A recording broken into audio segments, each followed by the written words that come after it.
വിഴിഞ്ഞത്ത് ആദ്യ ചരക്ക് കപ്പൽ അടുക്കുമ്പോൾ നീണ്ട ചരിത്രമാണ് തിരയടിച്ചെത്തുന്നത്. 1000 രാജാക്കന്മാരുടെ തലസ്ഥാനമായിരുന്ന വിഴിഞ്ഞം പ്രകൃതിദത്തമായ ഏറ്റവും ആഴം കൂടിയ തുറമുഖം കൂടിയാണ്. വിഴിഞ്ഞത്തിന്റെ ചരിത്രത്തിലേക്ക്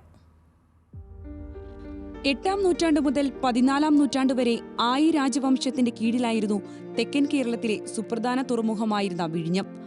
ആ രാജ്യത്തിന്റെ വളർച്ചയ്ക്ക് കാരണമായി തീർന്ന തുറമുഖം പിന്നീട് ചോളന്മാരുടെ ആക്രമണത്തിൽ തകരുകയായിരുന്നു. ഡച്ചുകാരാണ് ചരക്കുകൾ സൂക്ഷിക്കാൻ ഇവിടെ ആദ്യത്തെ പാണ്ഡികശാല കെട്ടിയത്.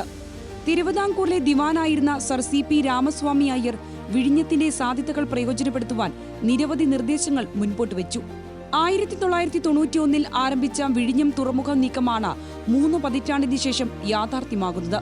2006 സെപ്റ്റംബർ 18 വിഴിഞ്ഞം പദ്ധതിയുടെ കേന്ദ്ര അനുമതിക്കായി VS അച്യുതാനന്ദൻ സർക്കാരിന്റെ ആദ്യ ഫയൽ നീക്കം.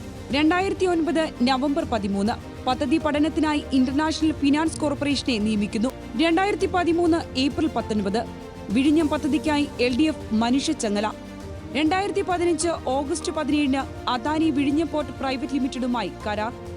2015 ഡിസംബർ 1 നിർമ്മാണ പ്രവർത്തനങ്ങൾ ആരംഭിക്കുന്നു. 2018 സെപ്റ്റംബർ 1 നിർമ്മാണം പൂർത്തീകരിക്കുവാനുള്ള ആദ്യ കാലാവധി. പിന്നീട് പലവട്ടം കരാർ കാലാവധി നീട്ടി.